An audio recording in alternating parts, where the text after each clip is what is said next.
Bismillahirrahmanirrahim. L'imam de notre mosquée est un voleur. Oui, ça t'étonne? Sois pas étonné. C'est une dame qui me l'a raconté. Je lui ai demandé, madame, pourquoi vous dites ça? Elle me dit, nous avions invité un jour l'imam de notre mosquée pour venir partager le repas de Ramadan avec nous. Avant l'arrivée de l'imam, j'avais déposé 2 billets de 10 000 francs sur la table. Nous avons fini de manger, l'imam est parti. J'ai constaté que les 2 billets de 10 000 francs étaient disparus. Il n'y avait que mon mari et ma petite fille de 2 ans avec nous à la maison. Je pose la question à mon mari qui dit avoir vu les 2 billets de 10 000 francs, mais ne l'a pas pris. Voilà qu'il aurait pris à part lui, donc c'est l'imam. Notre imam est un voleur. Je dis à mon mari d'appeler l'imam, de lui poser la question. Mon mari dit que c'est une honte. Donc depuis ce temps, nous avons pris notre distance par rapport à l'imam de notre mosquée. Le mois de Ramadan suivant, la deuxième décade arrive. Mon mari dit que c'est la période du pardon. Nous devons pardonner à l'imam et de l'inviter encore une fois pour venir partager le repas avec nous. J'accepte, mais à une condition. Je dis, à son arrivée, tu dois lui poser la question de savoir pourquoi il nous a volé. Mon mari dit d'accord. Le jour arriva, l'imam est là, le repas est servi.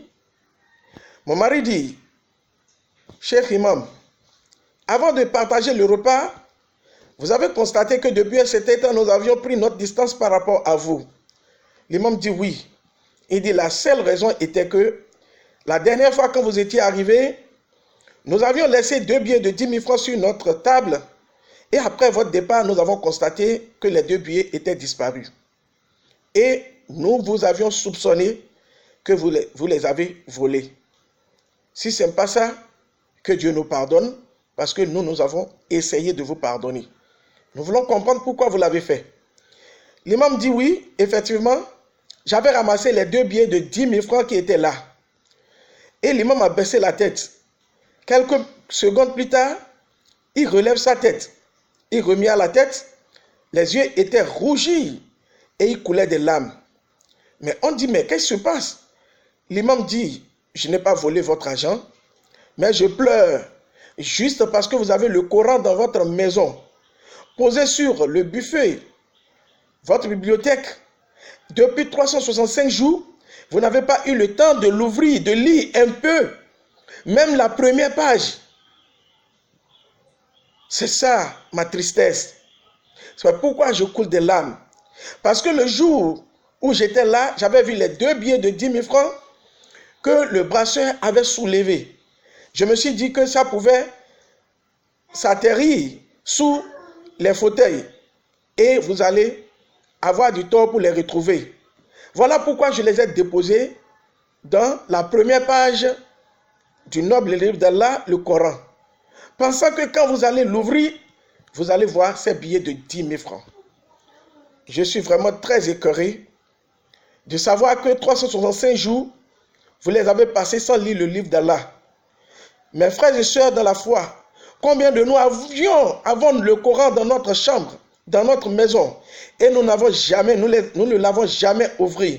Nous n'avons jamais pris le temps de lire, ne serait-ce une seule page.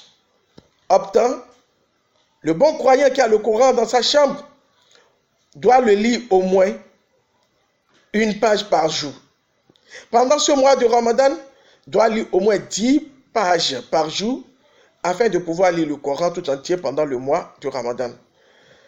Ceci est un message pour chacun de nous de comprendre que 1 minute dans notre vie doit se poser sur la lecture du Coran et ne jamais laisser la lecture du Coran pendant une journée sans toucher le Coran.